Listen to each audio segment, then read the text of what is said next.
ये आकाशवाणी दिल्ली है। प्रस्तुत है हमारा साप्ताहिक कार्यक्रम साहित्य की। श्रोताओं, 26 जनवरी जब जब आती है, सभी भारतीयों का मन और हृदय राष्ट्र प्रेम और एकता के भाव में डूब जाता है। भारतीय साहित्य में इस एकता और भारतीयता को और मजबूत बनाने का भाव भरा है। साहित्य की के इस अंक में आइए सुनते हैं भारतीय साहित्य में गणतंत्र विषय पर दिल्ली विश्वविद्यालय की वरिष्ठ प्राध्यापक और जानी मानी लेखिका प्रोफेसर सुधा सिंह और वरिष्ठ पत्रकार उमेश चतुर्वेदी। कला के ललित रूपों में साहित्य की एक विशेषता है, वह समाज को अपने साथ बांधे रहता है। यह बांधना कैसे संभव होता है? यह संभव होता है उसकी उदार दृष्टि से। साहित्य स्वयं में उदार सृष्टि है।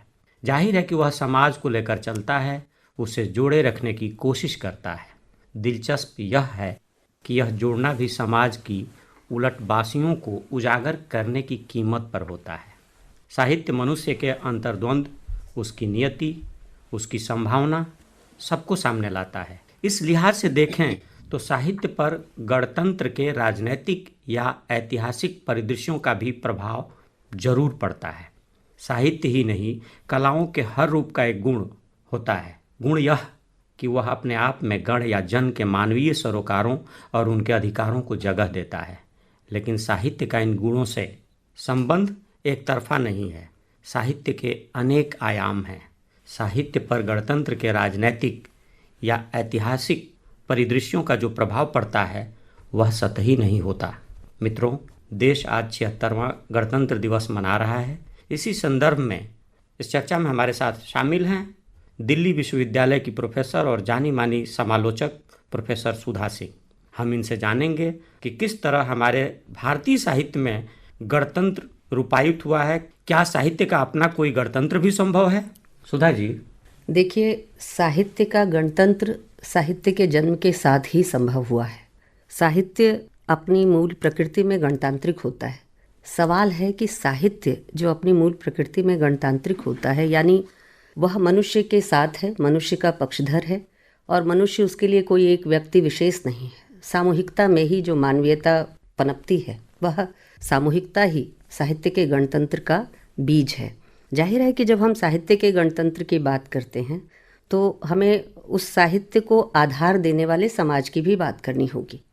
समाज कैसा है? कई बार ये संभव है कि समाज बहुत विकास और साधन सुविधाओं के लिहाज से बहुत उन्नत ना हो, लेकिन ये तब भी संभव है कि साहित्य का गणतंत्र वहाँ भी मौजूद हो। जैसे संस्कृत साहित्य का हमारे पास विशाल भंडार है। उस समय अगर संस्कृत साहित्य की ऐतिहासिकता को अगर आप देखें तो वहाँ कोई गणतांत्रिक मूल्यबोध या इस तरह की कोई व्यवस्था नहीं थी। संस्कृत साहित्य जिस समय में लिखा जा रहा है वो एक सामंती समाज था। वहाँ राजा का तंत्र था, लोक का तंत्र नहीं था, गण का तंत्र नहीं था। और ऐसी स्थिति में जब राजतंत्र था, एक अच्छे राजा की, एक उदार राजा की कल्पना की जा रही थी, तब भी उत्कृष्ट साहित्य लिखा जा रहा था मनुष्य के पक्ष में, उस पूरी कायनात के पक्ष में जो मनुष्य ने निर्मित की है। तो साहित्य का गणतंत्र तो उसके एक तरह से कहें उसके अस्तित्व के साथ है, सह अस्तित्व है साहित्य और गणतंत्र का। सवाल है कि समाज में गणतंत्र कैसा था, कब था, किस रूप में आया और आगे उसकी संभावनाएं क्या क्या हैं, इसका सवाल है। बचपन से हम सब, आपने भी पढ़ा है, हमने भी पढ़ा है, हमारे श्रोता भी पढ़े हैं, सुने हैं, जाने हैं कि साहित्य समाज का दर्पण होता है। लेकिन साहित्य कई बार समाज को दिशा देता है। मुझे लगता है कि कई बार, क्या लगभग हर बार दिशा देता है। ठीक है कि वो दर्पण होता है। हमारा जो समाज है, हम 75 साल की गणतांत्रिक यात्रा कर चुके हैं। गणतंत्र बने हुए 75 साल हो गए, ये 76वां गणतंत्र है आज।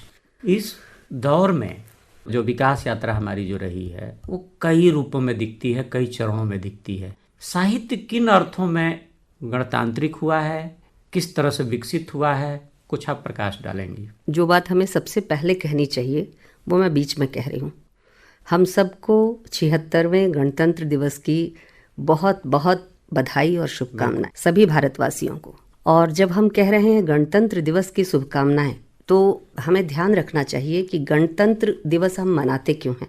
ये 26 जनवरी 1950 जिस दिन हमारा संविधान बन के लागू हुआ, तो इस दिन के उपलक्ष्य में हमने इस दिन का नाम रखा गणतंत्र दिवस। यानी जनता का तंत्र अब पूरी तरह से बर्ताव के लिए, व्यवहार के लिए, अमल में आने के लिए तैयार है। तो संविधान के साथ जितनी हमारी नागरिक सुविधाएं थी, नागरिक कर्तव्य थे, नागरिक अधिकार थे, तमाम चीज़ों को अब एक दस्तावेज के अंदर जल्दबंद कर दिया गया, उसे अमल में लाने की एक प्रक्रिया के लिए तैयार कर दिया गया। लेकिन ध्यान रखना चाहिए कि कोई चीज़ जब संवैधानिक दर्जा लेती है, उसके बहुत पहले से एक सामाजिक प्रक्रिया चल रही होती है, उसके पक्ष में या विपक्ष में, और तब जाकर जब समाज की विभिन्न शक्तियों के बीच जब एका होता है, कोई एक चीज़ उभर कर बाहर आती है कि हाँ ये सर्वाधिक सम्मत है और इसको हम अब जनता के लिए भी लागू कर सकते हैं। और संविधान के साथ भी यही हुआ। उसके बहुत सारे पक्ष विभिन्न जगहों से, विभिन्न देशों के संविधान से लिए गए, भारत की पुरानी व्यवस्थाओं से लिए गए, भारतीय समाज की विशेषताओं के आधार पर तय किए गए, क्योंकि वे ही बुद्धिजीवी जो साहित्यिक रूप में अपने को अभिव्यक्त कर रहे थे, ज्ञान के विभिन्न माध्यमों से अपने को अभिव्यक्त कर रहे थे, वे कहीं न कहीं राजनीतिक तौर पर भारत देश का संविधान कैसा होगा उस नक्शे की भी एक तरह से नुमायत कर रहे थे। तो ऐसी स्थिति में हमारा साहित्य भी, जो हमारे संविधान में तमाम जो अधिकार हैं, दायित्व हैं, कायदे हैं, इन सब को लेकर साहित्य के अंदर भी एक बड़ा बदलाव देखा गया। सबसे पहली चीज जो मैं आपको बताना चाहती हूँ और आकाशवाणी के माध्यम से सभी लोगों के साथ साझा करना चाहती हूँ, वो ये कि जैसे ही आप देखिए कि 1950 या 1947 मान लीजिए, स्वतंत्रता और गणतंत्र के बीच का 3 वर्ष का जो फासला है वो इतना बड़ा नहीं है। तो जिसे हम आधुनिक काल कहते हैं और स्वतंत्र भारत कहते हैं, उसकी बुनियाद जिस चीज पर रखी गई वो समता, समानता और बंधुत्व के आधार पर रखी गई, जो फ्रांसीसी राज्य क्रांति का नारा था और किसी भी गणतंत्र का मूल मंत्र है ये। यहाँ तक कि हम भारत के संदर्भ में कहें तो हमारी पुरानी व्यवस्थाओं में भी जो गणतंत्र के अवशेष मिलते हैं, वहाँ भी ये चीज़ थी कि राजा वही जिसको जनता चुने, लोकतंत्र का बुनियादी आधार वही। तो अचानक साहित्य का भी जो फोकस पॉइंट है वो बदलता है जब आज़ादी का उद्घोष होता है, आज़ादी मिल जाती है, संविधान लागू होता है। ये तमाम जो उथल पुथल की क्रियाएं चल रही थी, बदलाव की प्रक्रिया चल रही थी, इसने साहित्य को भी प्रभावित किया। अब साहित्य में देखिए जो रूपायन हो रहा है वह एकदम से बदलता है। अब होरी नायक है।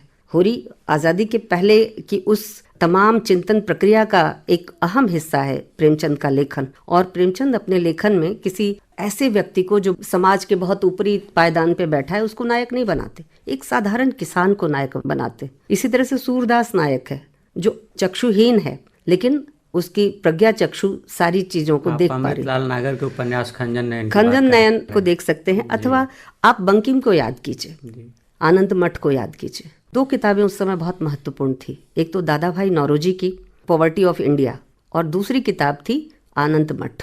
1886 में आनंद मठ आया था और पॉवर्टी ऑफ इंडिया 1889 में आया था। 3 साल का फर्क था। और इन दोनों किताबों में आने वाले भारत का, यानी औपनिवेशिक दास्ता से मुक्त भारत का नक्शा क्या होगा, उसका संविधान कैसा होगा, उसकी विकास की दिशाएं क्या होगी, ये एक तरह से रूपायित किया गया था। और फोरकास्टिंग वाली किताब थी, फ्यूचरिस्टिक जिसे हम कह सकते हैं, भविष्यवादी किताब थी। तो बंकिम चंद्र का आनंद मठ और दादा भाई नौरोजी की पॉवर्टी ऑफ इंडिया 2 महत्वपूर्ण किताबें थी जो भारत के संविधान की पूर्व पीठिका की तरह, यानी जो ब्रेन ड्रेनेज का सिद्धांत था कि हमारा जो सबसे बेहतरीन दिमाग है वो विदेश चला जाता है और सारे संसाधनों का एक तरह से जिसका लाभ, जो ह्यूमन रिसोर्स है, उसका लाभ हमको मिलना चाहिए, भारत को मिलना चाहिए। साहित्य ने केवल बंकिम चंद्र ही नहीं, रविन्द्रनाथ ठाकुर का गोरा, बिल्कुल आप देखिए कि गोरा में जिस पहचान का संकट है वो राष्ट्रीय पहचान का भी संकट है, व्यक्ति की पहचान का भी संकट है। एक आयरिश मूल का व्यक्ति आजीवन अपने को एक ऐसे समुदाय में नायक मानता रहा जिसका वो है ही नहीं, और वो तमाम कर्मकांडों में उलझ गया। राष्ट्रीयता का उसने एक केंद्र बनाया कि वह राष्ट्रीयता के लिए, राष्ट्र के लिए काम करना चाहता है, लेकिन उलझ गया कर्मकांडों में। मुझे नरेश मेहता का उपन्यास याद आने लगा। जी, वह पथबंधु था। वह पथबंधु था। आपने बड़ी अच्छी बात की कि हमारा जो साहित्य था खासतौर पर आजादी के पहले वो फ्यूचरिस्टिक था। बिल्कुल फ्यूचरिस्टिक था। मैं लगातार कोशिश करती हूँ कि उसको हम फोकस के साथ रखें और लोगों को पता हो। भारत की महिलाओं ने भारत के राजनीतिज्ञों के समानांतर और कभी कभी उनके विरोध में जाकर भी इतनी चीजें लिखी हैं और ये बताया है कि देश कैसा होना चाहिए, राष्ट्र कैसा होना चाहिए, राष्ट्र की नागरिकता कैसी होनी चाहिए, राष्ट्र का कानून कैसा होना चाहिए। प्रेमचंद की एक कहानी है सुराज जी, उसकी नायिका भी महिला है और आज एक महिला 40 के दशक में किस तरह से पिकेटिंग करती है, जी बिल्कुल, पिकेटिंग करती है और उसको केंद्र बिंदु बना करके प्रेमचंद वो कहानी लिखते हैं सुराज। और वो लाठी खाती है लेकिन वो पीछे नहीं हटती मद्य की दुकानों के ऊपर। तो ऐसी बहुत सारी कहानियां खुद महिलाओं ने लिखी। मतलब हमारी इस चर्चा का लब्बो लुभाव ये निकल रहा है कि हम जिस गणतंत्र में रह रहे हैं, हमारे साहित्य ने इस गणतंत्र की राह आज़ादी के पहले ही पकड़ ली थी, उसी राह पर चलना शुरू कर दिया। क्या कहना चाहेंगे आप? बिल्कुल आप ठीक कह रहे हैं, मैं आपसे सहमत हूँ और मुझे सहमत होने के लिए प्रेमचंद से बड़ा आधार नहीं दिखाई दे रहा है। जो भारतीय गणतंत्र की परिकल्पना 32-33 में करते हुए कहते हैं कि सुराज सुराज चिल्लाते हो, सुराज मिल जाएगा तो क्या होगा, जॉन की जगह अगर गोविंद बैठ गया तो फिर कैसा सुराज। इस सुराज का कोई अर्थ नहीं है कि काले लोग सत्तासीन हो जाएं, यानी भारतीय सत्तासीन हो जाएं और विदेशी चले जाएं। जब तक विदेशी चेतना, वह जो एक ऐसी चेतना जो भारतीयों को अपना न समझे, एक राष्ट्र के रूप में न देख पाए, वह चेतना नहीं जाती, वह भेदभाव करने वाली चेतना नहीं जाती, तब तक सुराज का कोई अर्थ नहीं। तो एक ऐसी शासन व्यवस्था की परिकल्पना, ऐसी राजनीति की परिकल्पना प्रेमचंद कर रहे हैं जिसमें सभी भारतीयों को समान अधिकार प्राप्त होंगे। तो जो आपने कहा अभी, तो क्या उसकी एक तरह से कहें कि अगली कड़ी जो मैला अंचल है उसमें भी दिखता है? बिल्कुल बिल्कुल, वहाँ पर तो पूरे कैरेक्टर्स जीवित हैं। स्वतंत्रता आंदोलन के सारे चरित्र वहाँ जीवित हैं।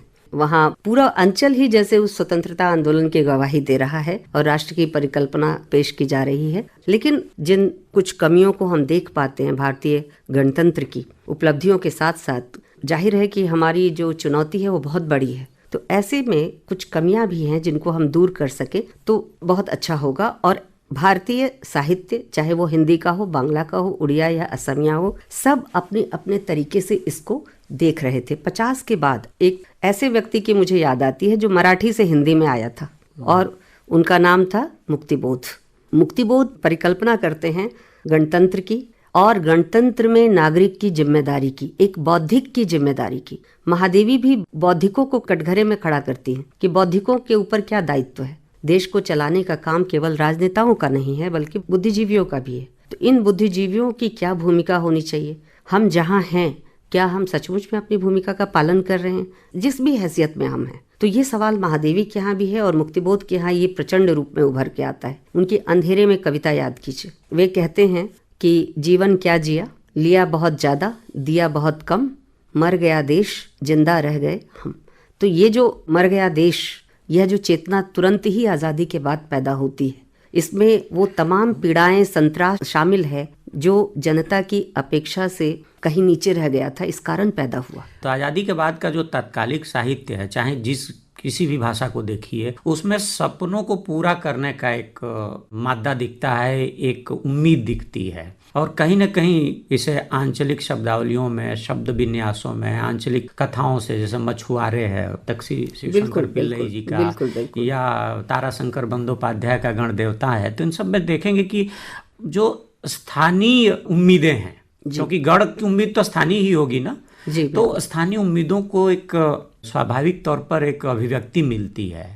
जी बिल्कुल। लेकिन अब जिस दौर में हम पहुंच चुके हैं, क्या वो उम्मीदें पूरी हुई हैं? साहित्य उन उम्मीदों को जो हो चुकी हैं उनको दिखा पा रहा है या नहीं दिखा पा रहा है, या वो उम्मीदें अभी भी पूरी होनी बाकी हैं? ये जो चीजें हैं एक दूसरे से संबंधित हैं, लेकिन साहित्य में क्या ये ऊहापोह नजर आता है? आप साहित्य पर गहन ध्यान रखती हैं, गहरी नजर रखती हैं, इसलिए ये सवाल आपसे बनता है। देखिए, दो चीजें हैं। पहली बात तो ये कि आज़ादी के बाद जो छोटी छोटी अस्मिताएं हैं, छोटी छोटी चिंताएं हैं, छोटे छोटे हित हैं, जो आज़ादी के प्रश्न के विराट छत्र छाया के भीतर दरकिनार कर दिए गए थे। लोगों ने अपने समुदाय, व्यक्ति, इस तरह के हितों को पीछे छोड़ा था। लेकिन जब आज़ादी मिल गई, गणतांत्रिक देश हमारा घोषित हो गया, तो उसके बाद लोगों की आकांक्षाएं भी जगी। निश्चित तौर पर 76 साल में भारतीय गणतंत्र की उपलब्धियां कम नहीं हैं, बहुत शानदार उपलब्धियां हैं। एक बहुत ही समृद्ध भारतीय मध्यवर्ग पैदा हुआ है और इस मध्यवर्ग के सपनों की उड़ान बहुत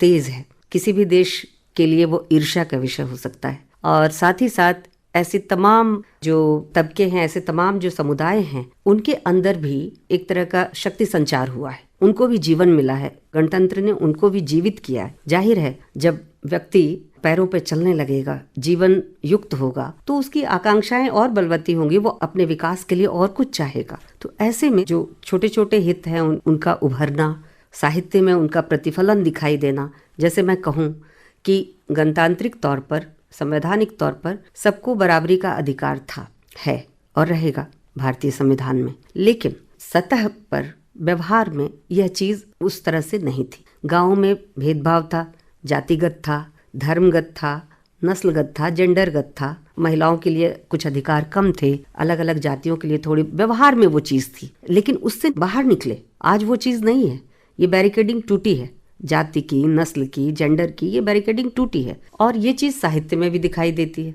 एक बहुत ही मजबूत आवाज़ के रूप में अभी आप दलित साहित्य को पाते हैं, आदिवासी साहित्य को पाते हैं, अल्पसंख्यकों के लेखन को पाते हैं, साथ ही साथ आप स्त्री लेखन को पाते हैं।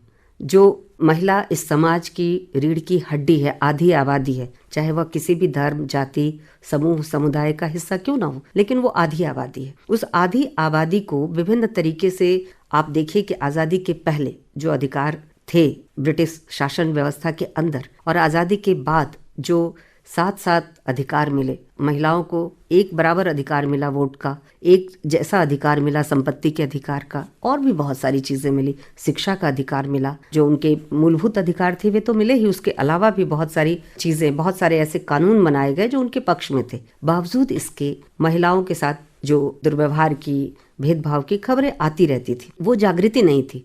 उस जागृति को आने में अभी का जो 1950 से लेकर 2025 तक का वक्फा है, यानी 75 साल, आप आसानी से इस जागृति के लक्षण को पहचान सकते हैं। महिलाएं अब पहले वाली महिला नहीं है, भारत की महिला वो पहले वाली नहीं। पहले भी जीवंत, सक्षम और प्रबुद्ध महिलाएं थीं, लेकिन उनकी संख्या कम थी। आज ऐसी महिलाओं की संख्या बहुसंख्यक है। इतनी सारी अच्छाइयाँ तो हैं, लेकिन कुछ चीज़ें मुझे लगता है जो मैंने महसूस किया है कि खास तौर पर जिस दौर में है, इस दौर में तो उदारीकरण से और वैश्वीकरण से हम बच नहीं सकते, लेकिन इस दौर में ये हुआ है कि जो विविधता की एकता वाली हमारी जो धारणा रही है, अवधारणा रही है, उसको कहीं ना कहीं अप्रत्यक्ष रूप से चोट पहुँच रही है। साहित्य में भी मुझे ऐसा लगता है, हो सकता है मैं गलत हूँ, आप इसको करेक्ट करेंगी, कि जो एक स्थानीय अस्मिता बोध की जो चीज़ें थी, स्थानीय समस्याएं थी, वो कहीं ना कहीं एक पॉइंट पर जो राष्ट्रीय स्तर का विमर्श बन चुका है, उसी के इर्द गिर्द रचना धर्मिता भी दिख रही है। हाल के दिनों में ये दिख रहा है, और खासतौर पर मैं हिंदी में जो इतना देख पा रहा हूँ। लेकिन आज के दौर में जिस तरह से साहित्य एक तरह से नई मीडिया के दौर में थोड़ा उस तरह से मुख्य धारा की वस्तु नहीं रहा है, खासतौर पर सोशल मीडिया के दौर में, तो मैं ये देखता हूँ कि आदान प्रदान थोड़ा कम हो रहा है। आप लोगों को ज़्यादा पता होगा क्योंकि आप विश्वविद्यालय में पढ़ाती हैं। क्या दूसरी भाषाओं में, हिंदी से इतर जो भाषाएं हैं, उसमें भी इसी तरह की प्रवृत्ति दिख रही है? मतलब ये जानना ज़्यादा अच्छा लगेगा। जी बिल्कुल सही कह रहे हैं। एक संकट तो है, एक रूपता का संकट है, और ये संकट कह सकते हैं कि ऐतिहासिक विकास के क्रम में पैदा हुआ है। संकट इतना बड़ा है कि इस संकट को संकट कहने के पहले हमें सोचना पड़ेगा कि क्या हम पीछे जा सकते हैं, जिसे हम यूनिफॉर्मिटी कह रहे हैं या एक रूपता कह रहे हैं। इसकी चुनौती कहाँ से आ रही है, यह देखने की जगह है। ये चुनौती आ रही है कॉरपोरेट कल्चर से, बहुराष्ट्रीय निगमों की संस्कृति जिसे हम कहते हैं, उससे आ रही है। तो ये जो बहुराष्ट्रीय निगमों के हित हैं, वो एक रूपता को पोषित करते हैं। उनको यूनिफॉर्म धारावाहिक चाहिए, यूनिफॉर्म उपन्यास चाहिए, उपन्यास के थीम चाहिए। अगर एक थीम कहीं सेट हो जाता है अंतर्राष्ट्रीय प्लेटफॉर्म पर, तो वह थीम अंग्रेजी और विभिन्न भाषाओं से चलते हुए हिंदी में भी आ जाता है, बांग्ला में भी आ जाता है, असमिया में भी आ जाता है। ये संकट है कि हम अपनी जो स्थानीयता है, स्थानीय समस्याएं हैं, स्थानीय संस्कृति है, बोली है, भाषा है, इसकी रक्षा कैसे करें, बहुत बड़ी चुनौती है। ठीक वैसे ही जैसे आज हम अपने स्थानीय जो पहनावा है, खान पान है, आदतें हैं, उठने बैठने का सलीका है, एक दूसरे के अभिवादन का सलीका है, इसकी रक्षा करें, इसका भी संकट है। तो ये बदलाव तो आया है। लेकिन एक चीज़ और है कि बहुराष्ट्रीय कंपनियों की ओर से या निगमों की ओर से उनका तो एकमात्र लक्ष्य है अपने ग्राहक तक पहुंचना। लेकिन जब वो दिल्ली मुंबई में होते हैं तो वो राष्ट्रीय या अंग्रेजी से बात करते हैं, लेकिन जैसे ही वो आउट स्कर्ट में जाते हैं, वहाँ की भाषा को अपने यहाँ के लोगों की तुलना में कहीं ज़्यादा संजीदा से अडॉप्ट करते हैं, उसको अपने साथ जोड़ते हैं और उससे अपनी बात कहने की कोशिश करते हैं। फिर ये कहाँ कंट्राडिक्शन रह गया कि बाजार को पकड़ने के लिए तो वहाँ की भाषा, वहाँ की संस्कृति से जुड़ना जरूरी है, साहित्य फिर क्यों नहीं इस चीज़ को कैच कर पाता है? मतलब ये बड़ा सवाल है। नहीं, साहित्य में स्थानीयता है। आप अलग अलग प्रदेशों से आने वाले हिंदी लेखकों के साहित्य को पढ़ेंगे तो आप पाएंगे कि वहाँ स्थानीयता है। जैसे झारखंड से जो लेखक आ रहा है, रचनाएं आ रही हैं, उनमें वहाँ की सभ्यता, वहाँ की संस्कृति आ रही है। और जो बंगाल से आ रहा है, बंगाली मूल का हिंदी लेखक है, तो उसकी भाषा में भी आपको वो चीज़ दिखाई देगी, वो फर्क, चेतना का वो अंतर दिखाई देगा जो उसकी संस्कृति में है। मैं इससे सहमत नहीं हूँ, इसलिए ये बात कह रही हूँ कि वह अंतर है, स्थानीयता का भी असर है। और विभिन्न इलाकों से आने वाले जो हिंदी लेखक हैं, उनके लेखन में वो चीज़ दिखाई भी देती है। मसलन निर्मला पुतुल हैं या अनुज लुगुन है, अथवा आप मैत्री पुष्पा को ले सकते हैं जो पश्चिमोत्तर प्रदेश की संस्कृति को लेकर आती है,